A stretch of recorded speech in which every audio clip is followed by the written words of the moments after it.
According to him, this Altmare wore my face as if it were a tunic, and summoned my voice as if it were a spell. Only he failed to use them in the manner for which they were crafted. He was rude, salty, and threatened my friend with bodily harm. In other words, he was strong. He was brave. For a sworn coward such as myself, I was rather intrigued at the prospect of meeting such a fellow.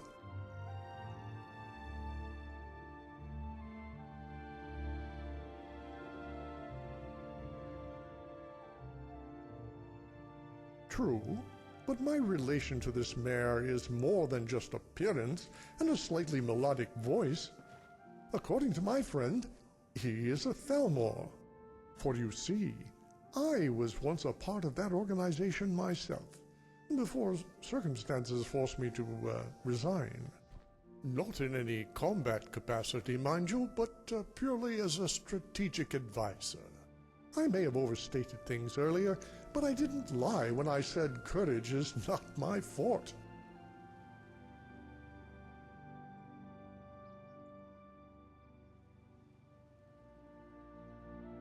Yes, he was staying here at the Braidwood Inn.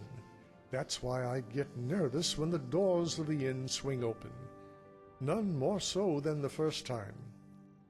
I thought, how would I introduce myself? Would I even recognize him? How many of us would recognize our own face if we saw it outside the mirror?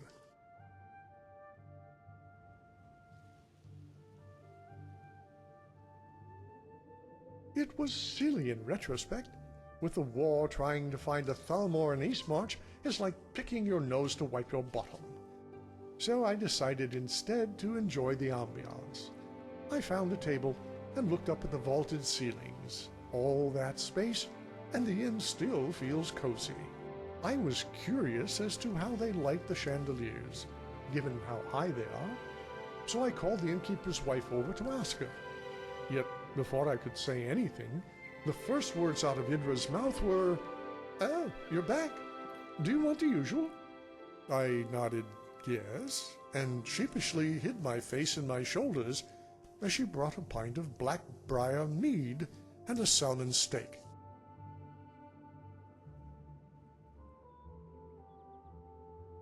Positively sublime. It was, quite frankly, the most scrumptious meal I have ever tasted, and the portions were just right. I felt full, but not sluggish.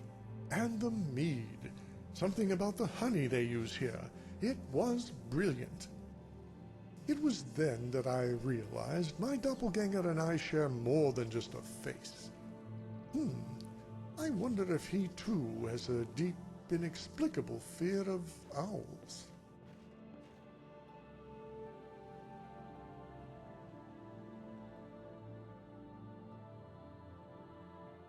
Are you suggesting I do these acts and then pin the blame on my double?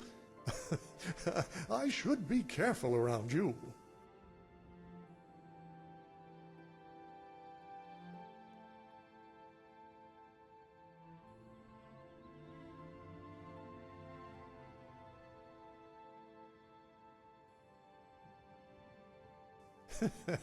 Maybe there is another version of me somewhere else, one whose choices were far more ribald. No, evidently he came here alone, drank alone, and suffered no company. I wondered if this meant he was sad, lonely, or bitter. Yet, talking with Idra, it seems he was not at all temperamental, save the time he was accosted by my friend. I like to think that he limited his interaction with the locals because he knew war was on the horizon. He understood how much more difficult the fighting would become when your friends are on the other side. You know, we Altmare have selectively bred for centuries, in order to maintain a resemblance to our ancestors. In this regard, it is quite accurate to say that many of us do look alike. I am beginning to wonder, however, if there is a point to any of it. What matters is not that we look like the Altmare, but that we act like them. That is the true bond that links me to my doppelganger.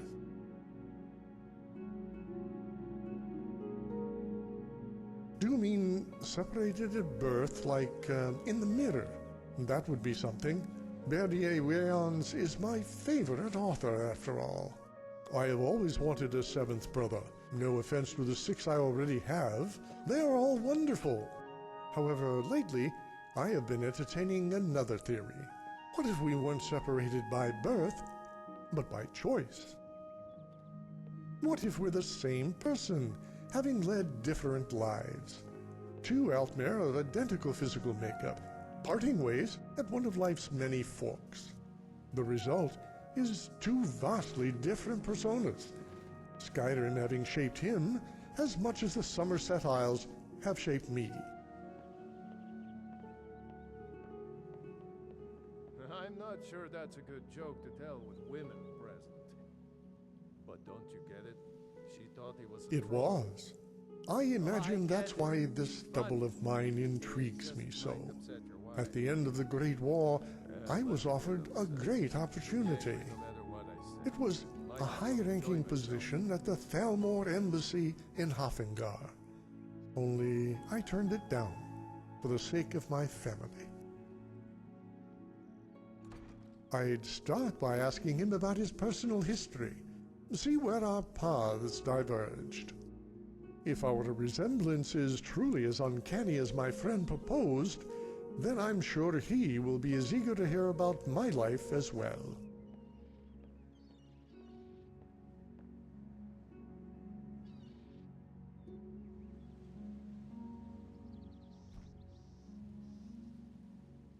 I confess I hadn't thought that far. I can't envision a scenario where he's not at the very least curious. And given his associations, I imagine he would welcome any friendly face, not to mention a familiar one.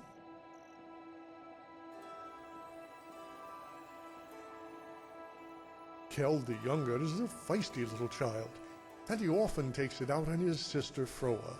Ah, what can you do? Boys will be boys. They are an eclectic bunch, and excellent company. I know I should be continuing my search in solitude, but I can't seem to pull myself away. Not a regret, but curiosity. It was decades ago that I received that promotion to serve in Skyrim as an emissary to the High King. I rushed home to my wife that night, eager to tell her the big news. She said she had the same. I told her to go first. She always did. Had I went first, maybe I wouldn't own a spice shop in the Shimmerine, or know the names of every passerby who comes to greet me on Sunday morning. I wouldn't have those days on the beach with my son, wishing I could bottle up his laughter as if there were nothing more precious in the world. It all changed when my wife went first, when she brought my hand to her stomach and I felt it kick. At that moment, I forgot what I had come home to say.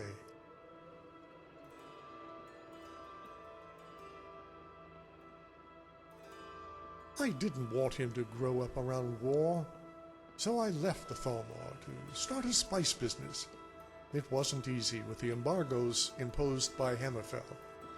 The choice I made left me with little money, long days, and sleepless nights. And yet I have never felt so wealthy.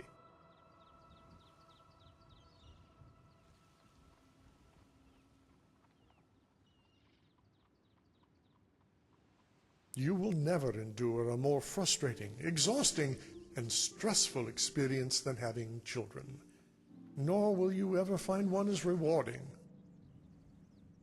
That's a good question, one that I've wrestled with since I boarded that ship to Windhelm. When I was a child, I dreamt of becoming a Justicar.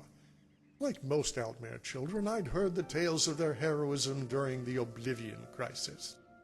How Erendil of Cloudrest vanquished 100 Daedra in as many hours, and the tale of the Golden Seven, who uncovered the plot by the traitor Ryandor.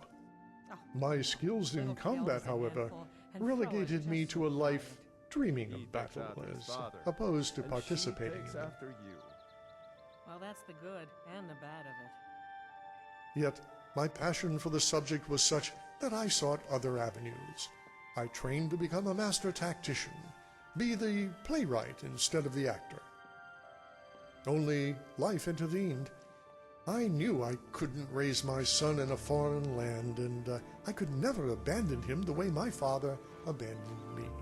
Still, I can't help but wonder how my life would be different had I been free to pursue my dream. In truth, stranger, I have not come here to validate my own choice. I have come here to validate his.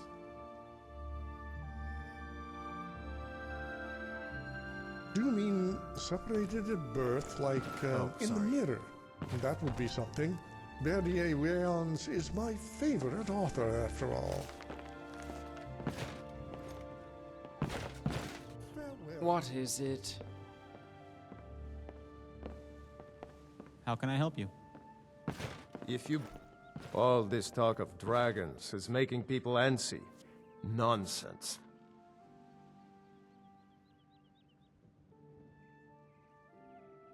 Yes, I've wondered a bit.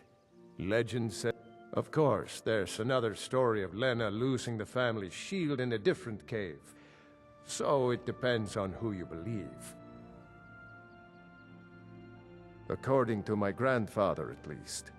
He swore that version of the legend was true. Even found the cave old Lena stumbled into. Hey, if you find it, I could show you some of the clan's favorite fighting moves. They're all shield techniques. Well, a lifetime of study, you might say. The best comes from Riften, but I haven't been there in years. Ever tried making your own? It's, not easy, trust me. Hopefully that story about Lena's shield Seen is the remnants true. of the grove? That? We got the mill up and running. Now we can't cut them, and we can't afford to buy another mill somewhere else. So we scrounge whatever we can from around the tundra. Need something? Mm-hmm. How are the little ones? Oh, you know. Little Kjeld is a handful, and Froa is just so quiet. He takes after his father. Need and something? She takes after you. Mm-hmm. Well, that's the good and the bad of it.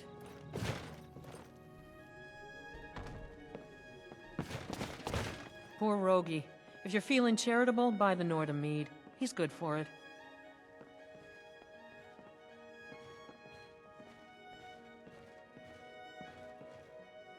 Here, take a look at this.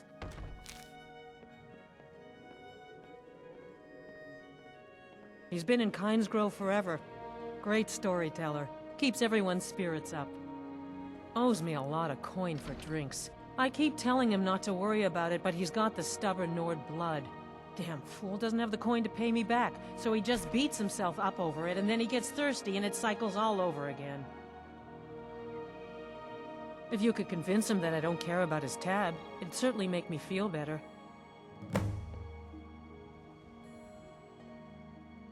All right, then. Greeting. Well met. Farewell. Did you see my husband already? I'm sorry. He can come off a bit rough at times.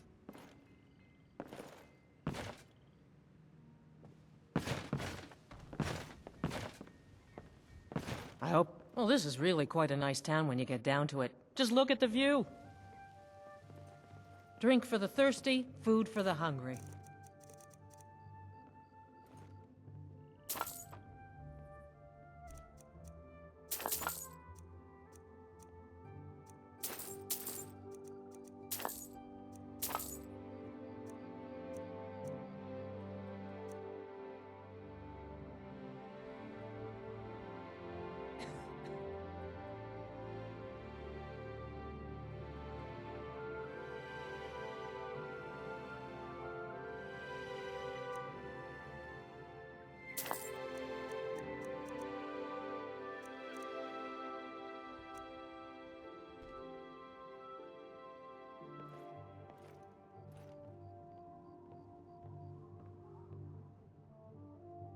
Of course. Let me know if you want anything. Or... Sure thing. It's yours for a day. I'll show you to your room. Right this way.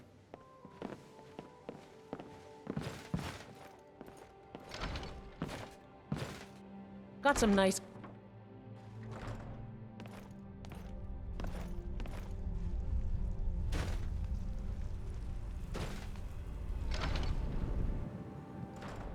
Welcome. Let me know if you want anything. I think I got a clean mug around here somewhere.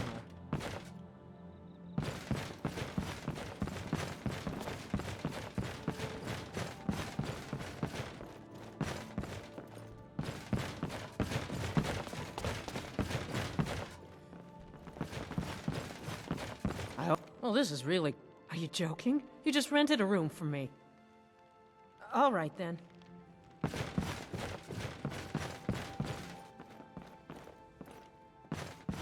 Let's get going.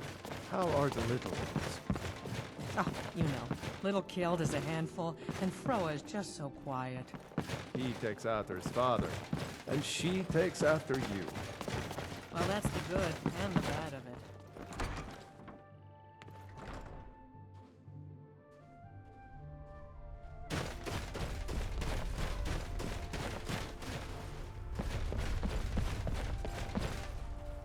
The grove has been good to me. It quiets the mind, makes you forget your worries. I'm a man who would rather not share his name.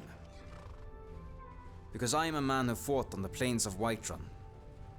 Who could have gained entry to Shore's glorious hall, but in the face of death, begged for mercy instead. On that day, I disgraced myself and my family. I have come to Kyne's Grove in the hope that I may one day restore honor to my name. It is only with Kyne's blessings that I could ever dare to face my family once more.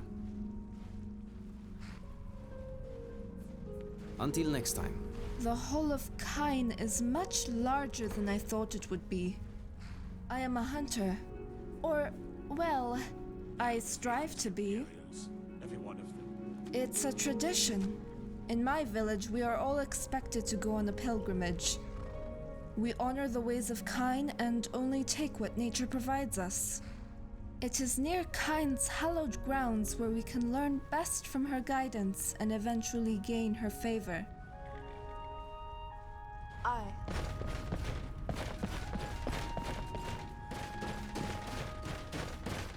Disrespect the law and you disrespect me.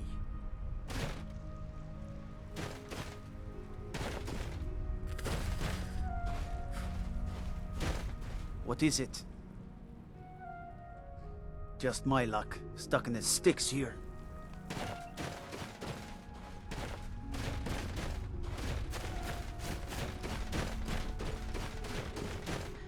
All right then.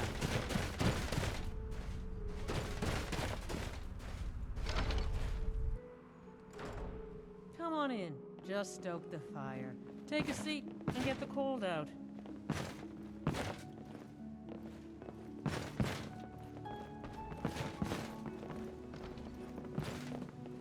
I bet my papa could beat you up. My goodness, well met. Get me mad, and I'll prank you. And not a little, a lot. Speak.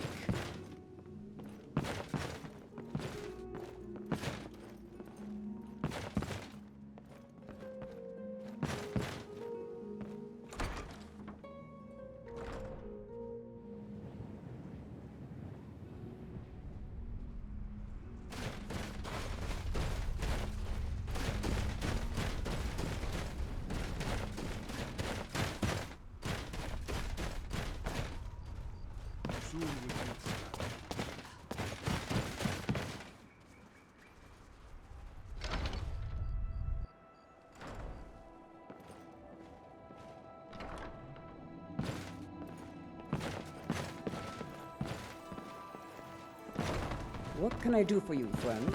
Hey. Are you here to spit on our traditions? Cut down our sacred trees? Those two Imperials desecrated our grove. They built a lumber mill and wanted to cut down our trees. Worse yet, nobody bothered to stop them until I noticed. These people dare call themselves lords.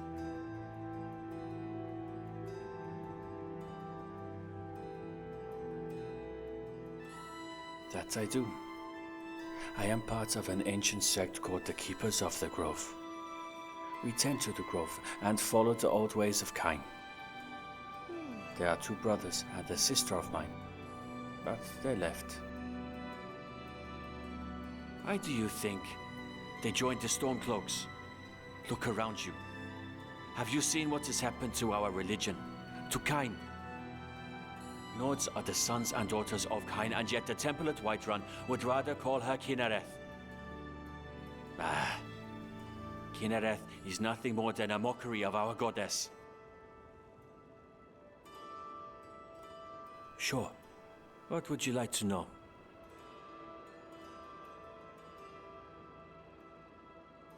Sure. The blessed hawk above. Kain. She is our beloved goddess of the storm, warrior wife and widow to shore, and mother to all men and beasts. It is her winds that carry the rains that grow our crops, and it is she who gifted men the storm voice. She is the most revered of our gods. The Imperials know her as Kinnereth. Many would tell you Kain's Grove is a quiet and uninteresting place.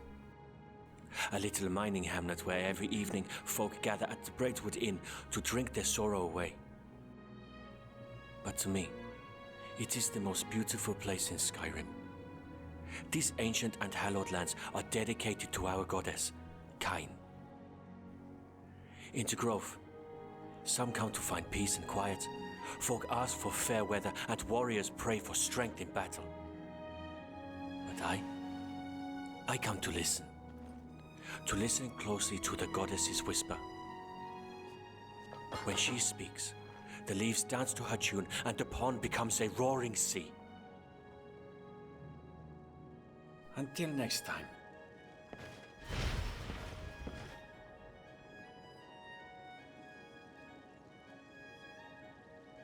We've stopped.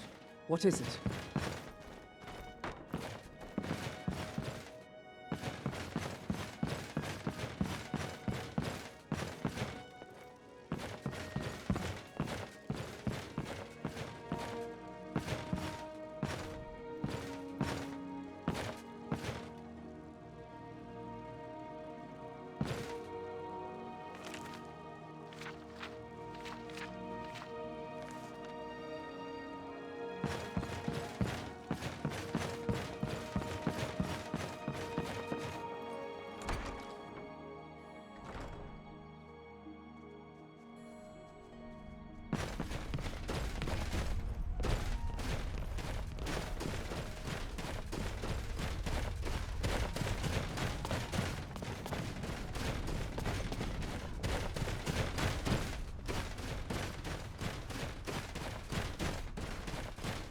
The Imperials think us all lawless beasts. I'm proof of their ignorance.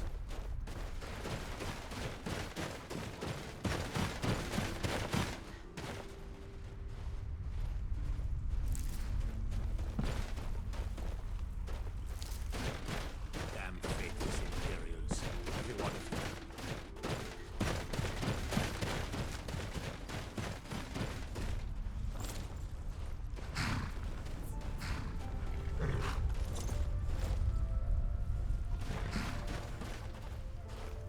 Need something? Bunch of lazy rabble trying... Dead dragons. It hasn't moved since Ysgramor, and it's not going to start now. Superstitious milk drinkers. Mm-hmm.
to see the grove, I hope.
Found you.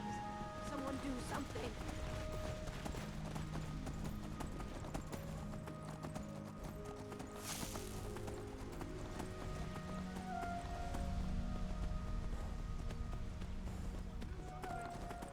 Don't hurt me.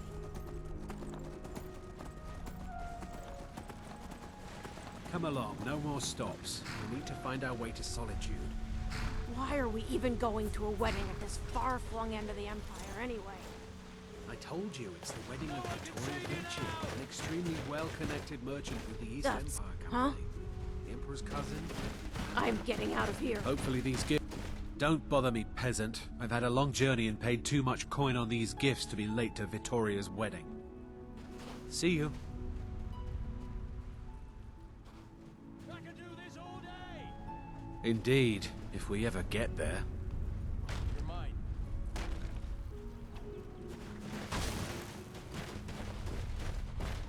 Last mistake. Not quite good enough, are you? I've suffered worse during training. I cannot...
Please, someone do something.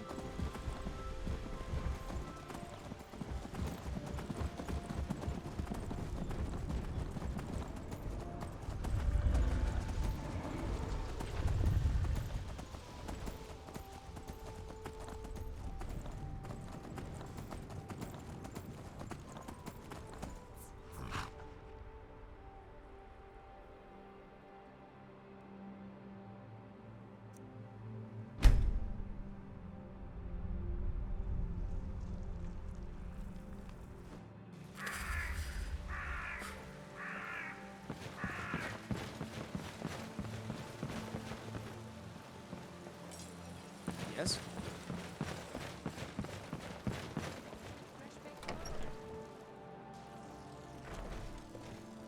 Oh, hey there. Can I help you? Excuse me. We have a cozy little profit. Here, this is your share, love.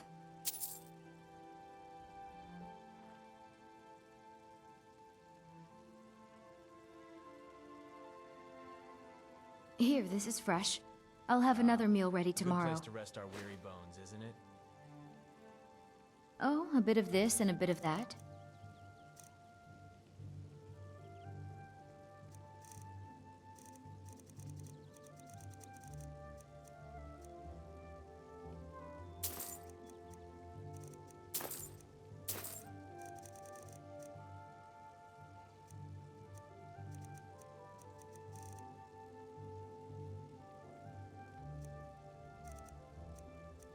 For all its wealth, Whiterun does not have much taste in art.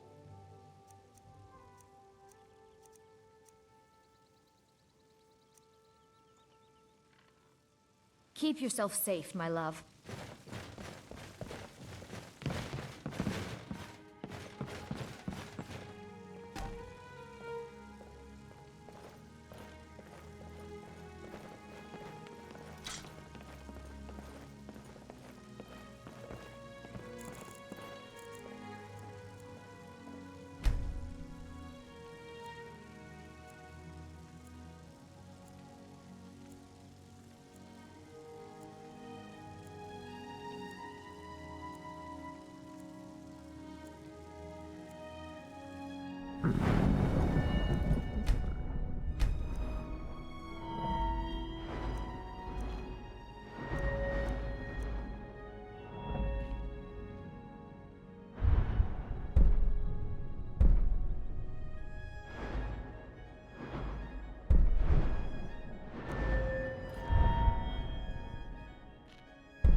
Whiterun's bustling market is the perfect place for an assassin to blend in with the crowd and strike.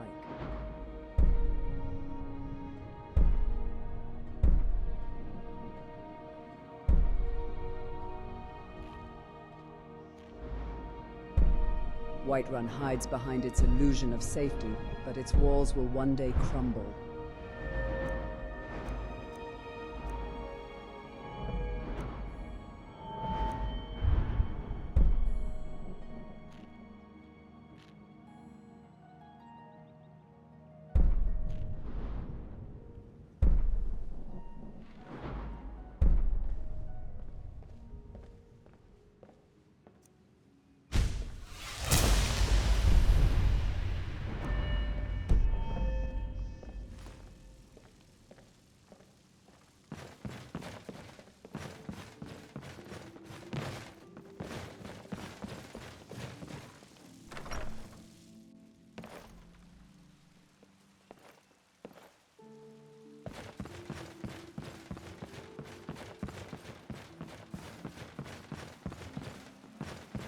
Maybe we should visit the Bannered Mare. It's been a while since Might head down to the meadery later. See what... Welcome. Let me know if you want anything. I think I got a clean mug around here somewhere.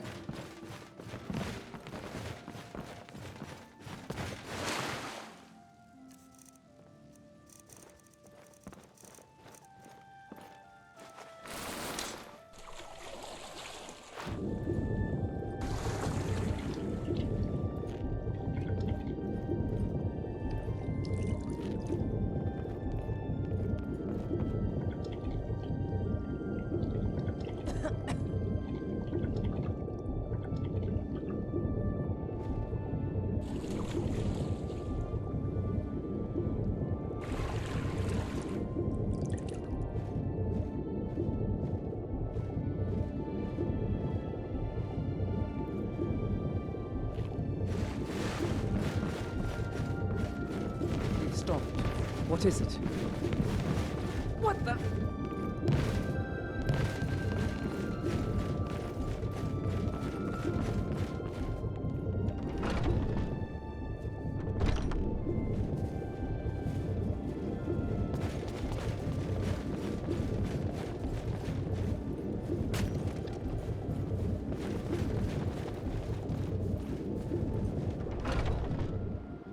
Welcome to Bellathor's General Goods. Welcome indeed.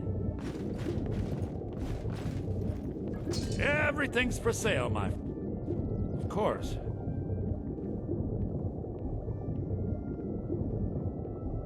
Take a look.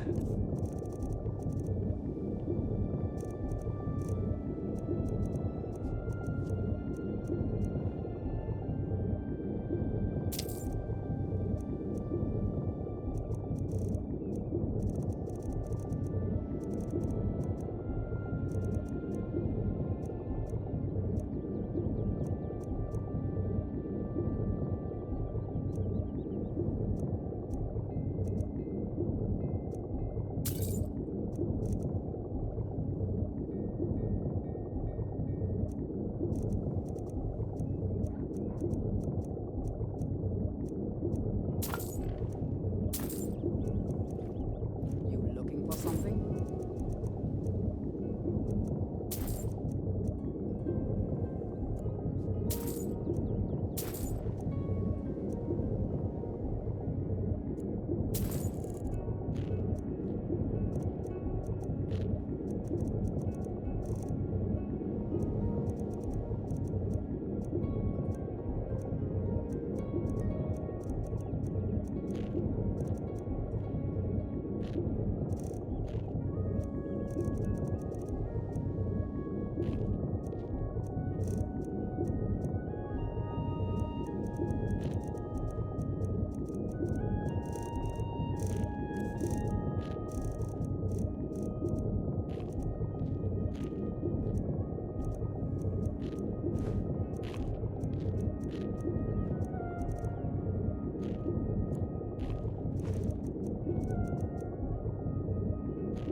Do come back.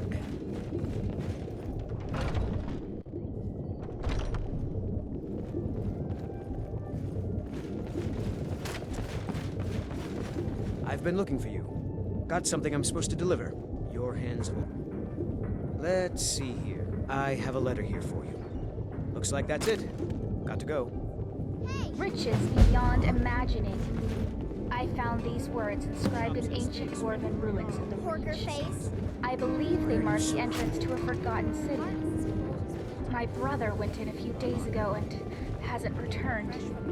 I need someone I can count on to go in after him and bring him back alive.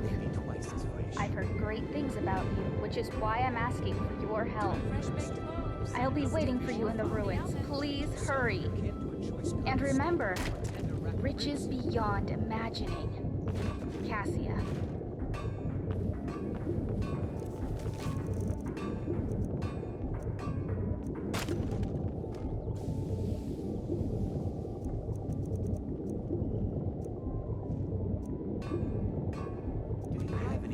Fresh vegetables for sale? I can assure you it's all fresh. I hunt the game myself every day. As you say. Maybe you'd like to try the pork or some beef.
Aye, let's have a look.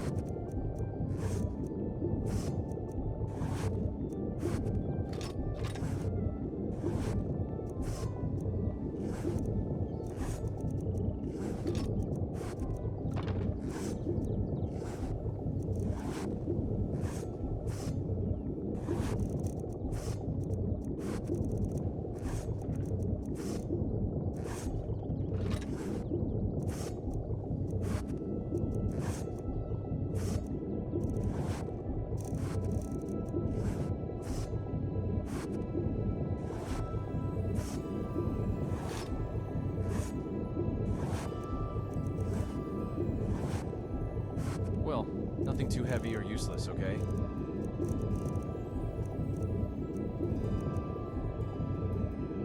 All right then.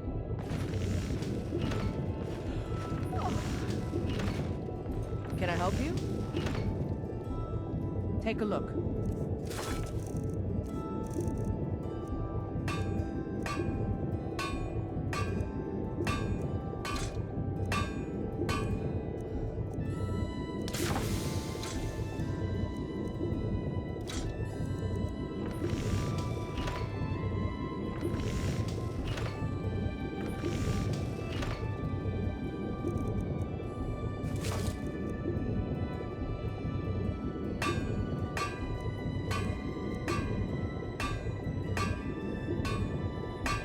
Good luck out there.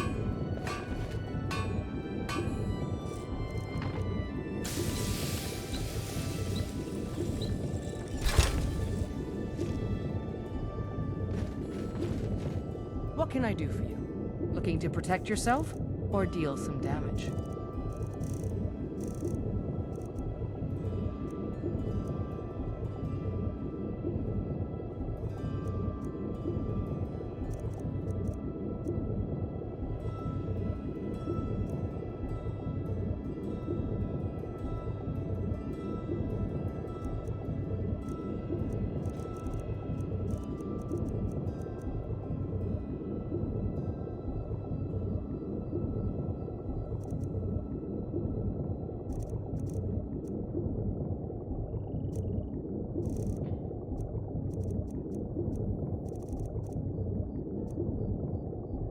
Don't forget to check inside the shop. You're someone who can get the finest weapons and armor.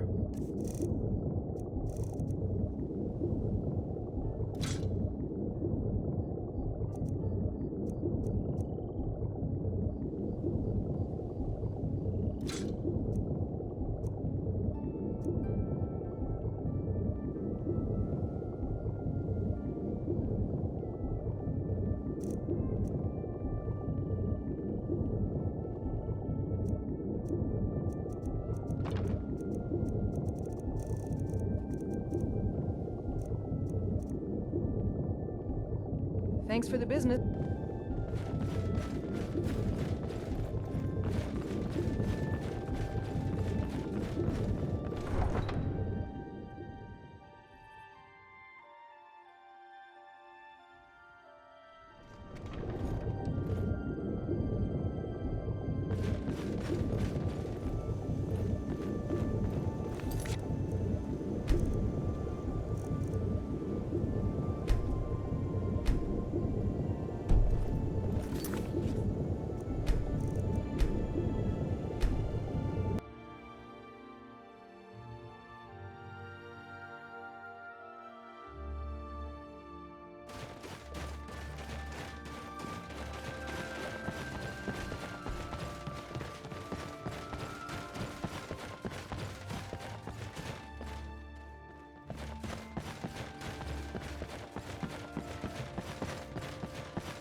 Nice weather for a journey, eh?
I'm on a pilgrimage to the shrine of Azura, the goddess of twilight, if you'll excuse me.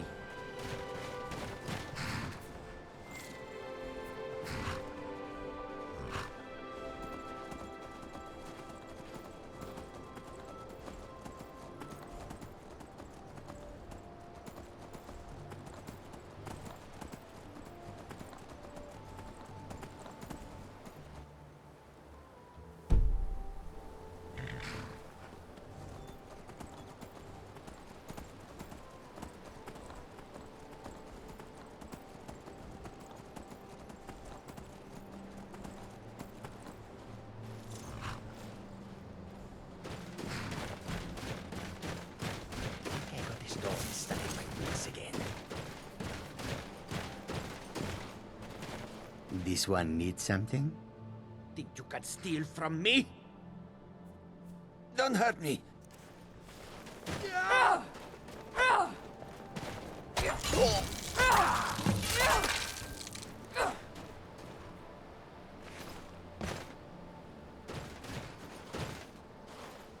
There's a quiet peace in Snowfall. Takes me back to my childhood days.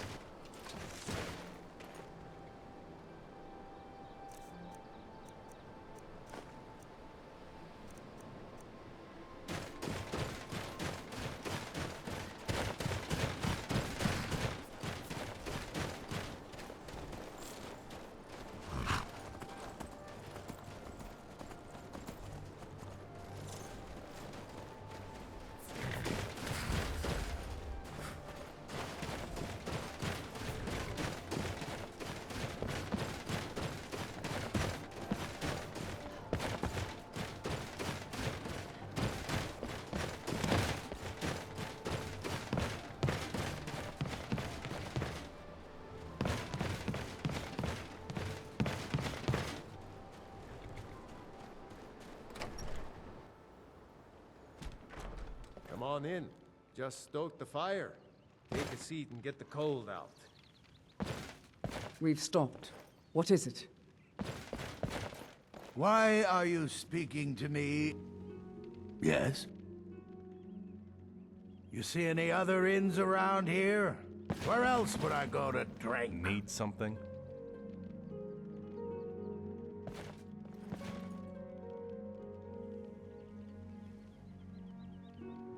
This place has seen better days. Hold on, skeever bait. I ain't no draugr. Not a real one, anyway. The Nords used to call me Morris, the living draugr, because of my prowess on the battlefield and the fear I struck in my enemies. Well, that came after. I figured if these sodding ice blondies were going to start calling me a draugr, I might as well look the part. Now, where was I? Right, on account I ain't dead. Only now I've gotten to that age where they don't bother to make a distinction. I mean, I get it. Maybe I can't swing Ebony the way she likes it. Maybe some days I wake up and my knees burn, or my back starts barking like my old lady used to when I forgot to burn the trash. But I'm hardly an old man, even for a warrior. Some say I'm still worth the swords of 20 men. I've been saying it for years.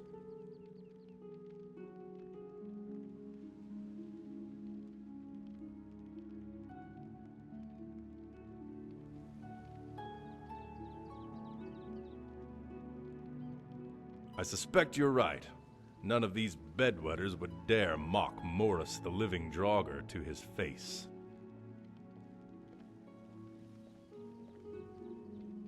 You blind or just slow. Ebony's my sword, my girl. She always has my back, and I mean that literally. Like I said, used to be. I reckon I wouldn't be here in this sloat belly of an inn if she still was. We met in one of them forts. I was feeding Ebony a nice plate of bandit breakfast when I found one of them still in her bedroll. Now I ain't no softy. I'll kill a man in his sleep. This one, though, she just rolls over and looks at me with those big doe eyes just as I was about to take her head. So I took her maiden head instead.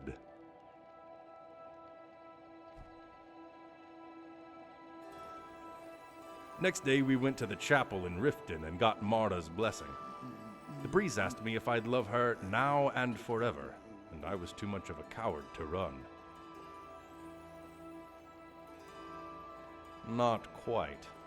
The old lady got on me like any big Nord cow, but it wasn't all scars and prison bars. Not like some of these fur huggers made it seem. I don't know about you, but I find a lot of these Talos lovers like to boast about the strength of their women as much as the power of their god. Then the first chance they get, they go out and marry some Breton girl that can fit in their palm.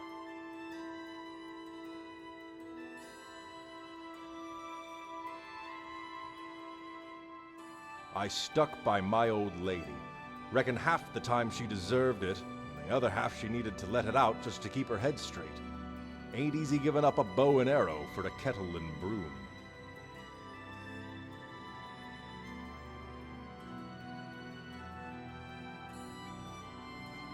And there's a pine tree living in my trousers, but you don't see me bothering you about it. What's that mean? One less orc in the world?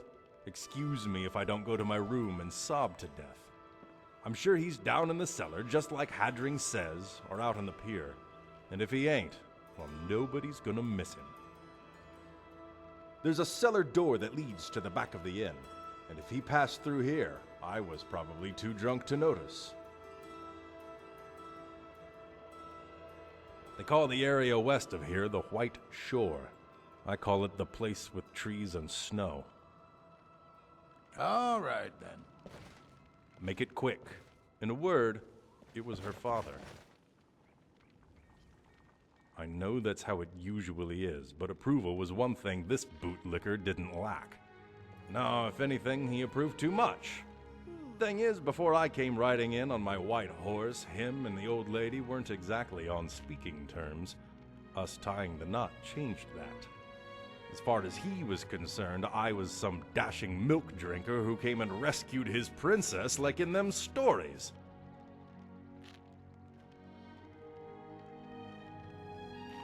He started hiring mercenaries to accompany me, which ain't my thing.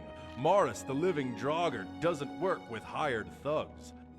Not to mention sellswords ain't exactly brimming with honor, but I didn't have the heart to tell the old man no. It didn't take them long to figure out it was easier to kill the man with the gold than to take on a nest of angry Draugrs. When we got inside the barrow, I charged on ahead like a dumb beast.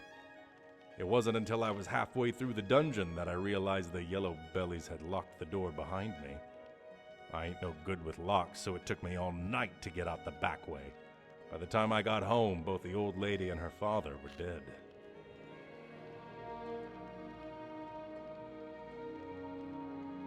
No, I reckon I'll be the one to leave her first. Just as well. I can't bear the thought of some filthy grave robber putting his hands on her waist. Enough of this somber talk. It's a big world, and there are still plenty of ladies to bed and caves to raid. What is it now? Not something. Someone. It all started when I was exploring the Forsaken Cave in Eastmarch. I was being chased by Draugr, and like a dumb mule, I stepped on a pressure plate. Next thing I know, I'm taking a battering ram to the gut. Shattered just about every rib I own, and other parts I didn't know I had. I crawled back to Windhelm.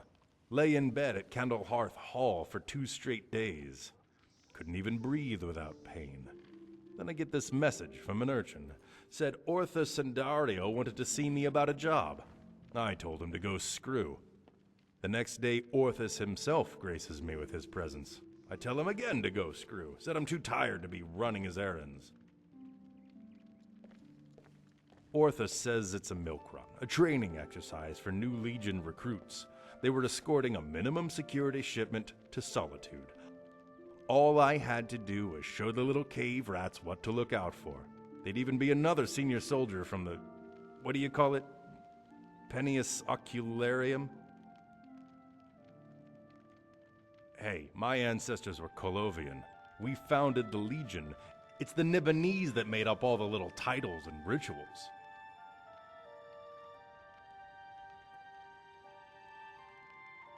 So what? You saying I can't call a Nord a bloody Snowbard because we're family? Seems like that gives me all the more right. You bet your sweet roll I did. A man in my position doesn't pass up easy coin, even if it means dealing with Nibonese worms. The trouble was, this senior Legion officer took exception to my reputation. Didn't like that the recruits looked up to an outsider, especially a Colovian Imperial dressed in the armor of a Frosthugger. He tried to put me in my place, said stuff that'd make the Daedra cover their ears, but I can give it as good as I can take it. Not that it was hard, what with that stupid Legion skirt he was wearing. Problem is, my insults worked too well.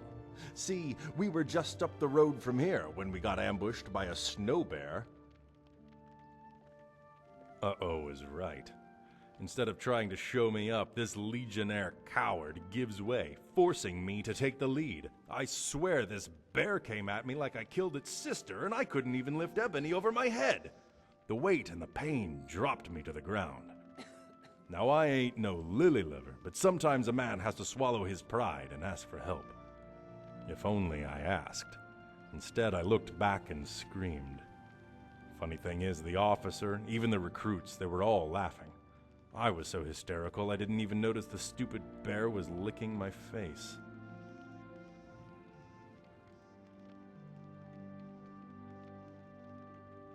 Well, my ribs hurt so bad they had to carry me here.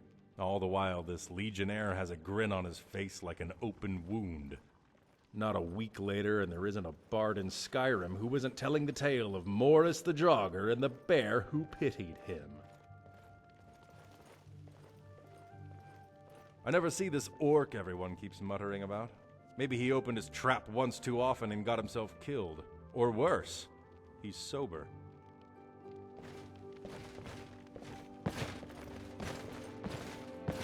What can I do for you? Need a room? Or maybe just some mead? Ah, hello there, traveler. This old place? Huh, been here forever. Built by my great-granddad. Run by him, then all the way up the line to me. Nah, not so much. The odd traveler on the road. But mostly just old full-time. Come to drink away a lifetime of bad memories, I'd wager. Of course, there's the orc. Long-term tenant, that one. For what he pays, I could afford to shut this place down. Him? Oh, name's, Balablob, or, Malaklob, one of them funny orc names. Talks real good, though. Not a savage at all. Said he's a writer.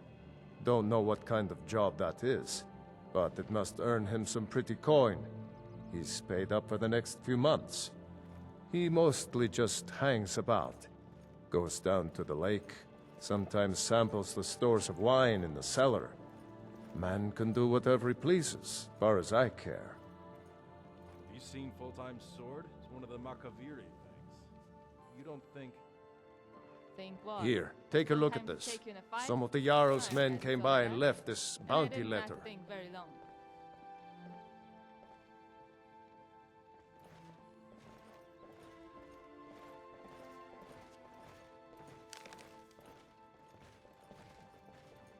Anything you need, just holler.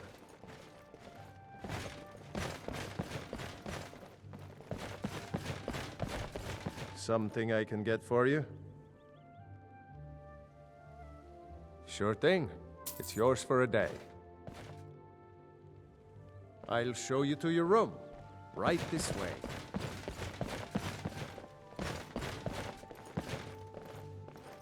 Let me know if there's anything else you need.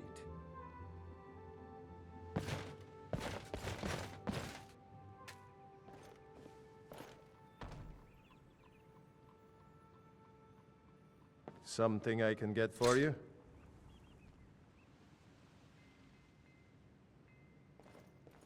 You know what, Morris? No one ever comes to this tavern. If we wanted to, we could kill the old man. Need a room? Or maybe just some mead?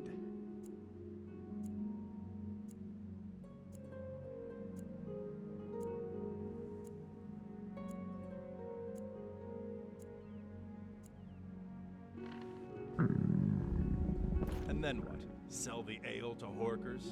You're out of your mind, elf.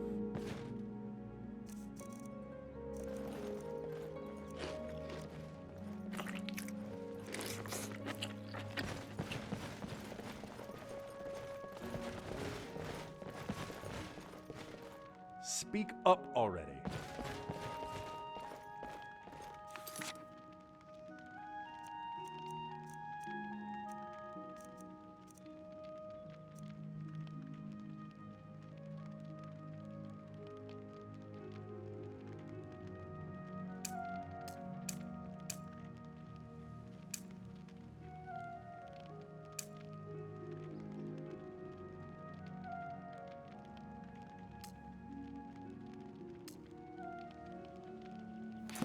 About time.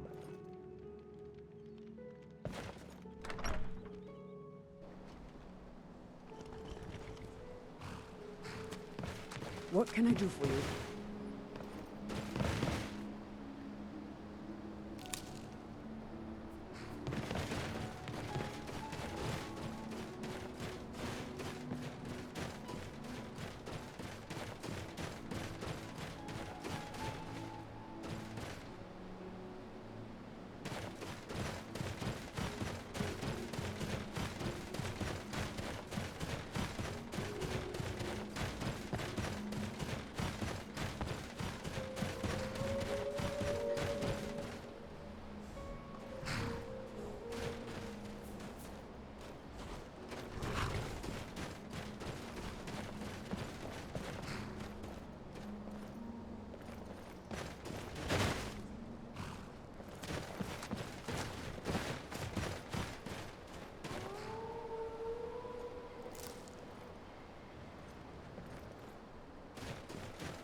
Mahulak. He wants to be a leader, but spends too much time moping over women. Bolar and I should be all he needs.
I value my privacy, so if you don't mind, I can't help you, friend.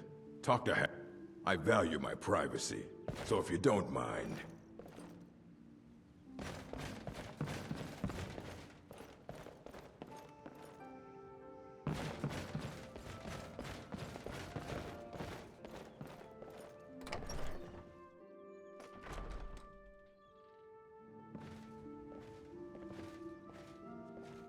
Let's get going. Need a room? Or maybe just this old place? Huh. Been here forever. Built by my great-granddad. Run by him, then all the way up the line to me. Stupid armor and wear something that suits you. Him? Oh, said he's a... He mostly just hangs about. Goes down to the lake. Sometimes samples the stores of wine in the cellar. Man can do whatever he pleases, as far as I care. Anything you need. Hold just on. holler. Are you alright? You look like you got attacked, yeah. I'm not a priestess, but I did read Withershins back in the year 199. It's probably nothing. But don't blame me if you grow a maze between your legs. Although I think that's a symptom of wood pain. In any case, the name's Colin. What can I do you for? Not much of a talker. No, Morris, that one's a talker. He won't shut up about his dead wife and the corpse he calls his manhood.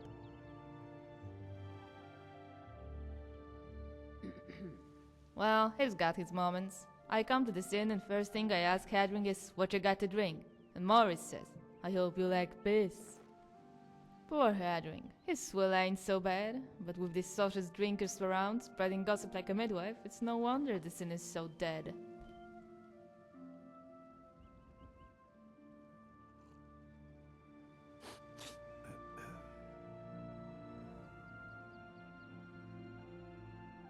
That's an understatement. Bards like to exaggerate. Yars like to exaggerate. Morris will step on a cockroach and tell you that he slayed 12 dragons.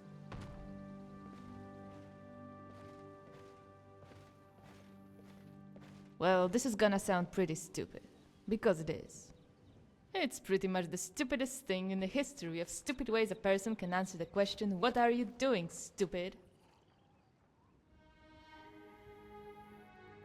I'm here for Horkers. Yeah, that's right, Horkers. Told you it was stupid. See, I have this friend, and he's mad about Horkers. Just loves them. Loves to eat them, that is. Anything else would be too weird. Eating them is weird enough.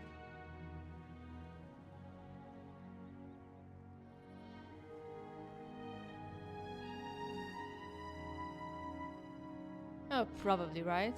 I guess some adventurers like to explore caves and old forts, and others like to explore the bottom of a bottle. Guess which one I am.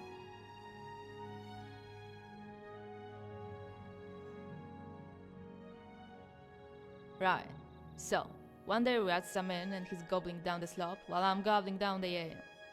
He's eaten about the half of it when he gets up and goes outside to, you know, drop his own little hulk in the hay. He tells me to watch his stew. As if anyone would put that poison in their mouth but him. Thing is, my head's spinning from all the ale, and pretty soon my arms are spinning too. Especially when one of them bards starts chirping. Take a guess. The big oaf came back right when it hit the floor. Now, I'm expecting things to go airborne. Mugs, flagons, benches, alchemy tables. But he just walked away. Didn't say a word. Would have been easier if he just let me have it.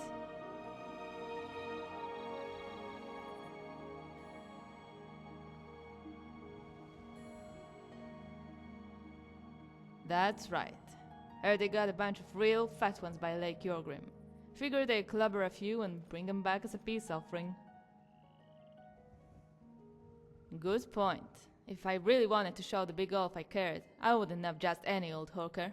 I heard up north they got one as big as a galleon and as ugly as an orc's first wife. Problem is, I'm not so good at finding stuff. Losing stuff? No, I'm the queen of that. Finding? Not so much. You what?